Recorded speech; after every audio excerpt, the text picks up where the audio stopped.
நாட்டின் சட்ட திட்டத்தை பாதுகாக்கவும் போராடக்கூடியவர்கள். உங்ககிட்ட பல பெண்கள் கம்ப்ளைண்ட் கொடுக்கறாங்க. Rape issue, eve teasing issue, domestic violence issue இப்படின்னு சொல்லிட்டு பல பெண்கள் உங்ககிட்ட கம்ப்ளைண்ட் கொடுக்கறாங்க. நீங்க எல்லாம் என்ன பண்ணிட்டு இருக்கீங்க? ஒரு மாவட்டத்திலிருந்து ஒரு பெண் அதிகாரி சவுக்கு சங்கர் மேல கம்ப்ளைண்ட் கொடுக்க ஏன் முன் வரவில்லை? நீங்கள் எல்லாம் முன் வர வேண்டும்.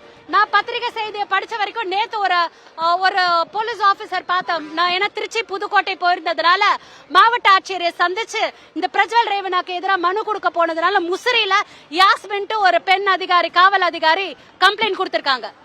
நீங்க ஏன் தமிழ்நாடு முழுக்க இந்த மாதிரி கம்ப்ளைண்ட் கொடுக்க மாட்டேன்றீங்க? அவன் இப்படி பேசினதுக்கு ஒரு வாட்டி ஒரே ஒரு கேஸ் போட்டுதான் அவனை உள்ள அனுப்புவீங்களா? அவன் வெளியவே வரக்கூடாதுங்க.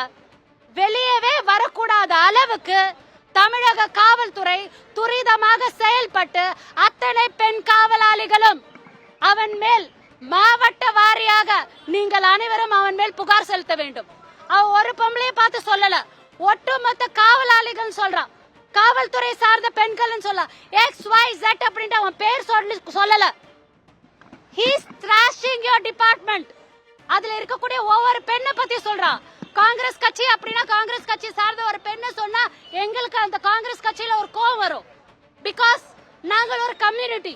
அத மாதிரி காவல்துறையை பத்தி சொன்னா நீங்க பெண்களான காவல்துறை சார்ந்தவர்கள், நீங்க ஒரு கம்யூனிட்டி. இது போல புல்லுறவிய நம்ம தமிழ்நாட்டுல விட்டோம் அப்படின்னா அவன் இதுக்கு முன்னாடி எத்தனை பெண்கள் பத்தி பேசியிருக்கான் தெரியுங்களா? ஜேர்னலிஸ்ட பத்தி பேசிட்டு இருந்தான். அதுக்கப்புறமா பாலிட்டிஷியன்ஸ பத்தி பேசலாம். இப்ப ஆட்டை கடிச்சு மாட்டை கடிச்சு உங்களை கடிக்கிறான். அப்போ நான் பெண் காவல்துறையை சார்ந்த எனது அன்பு சகோதரிகளிடம் இந்த பத்திரிகை செய்தி வாயிலாக மிகவும் தாழ்மையாக கேட்டுக்கொள்கிறேன்.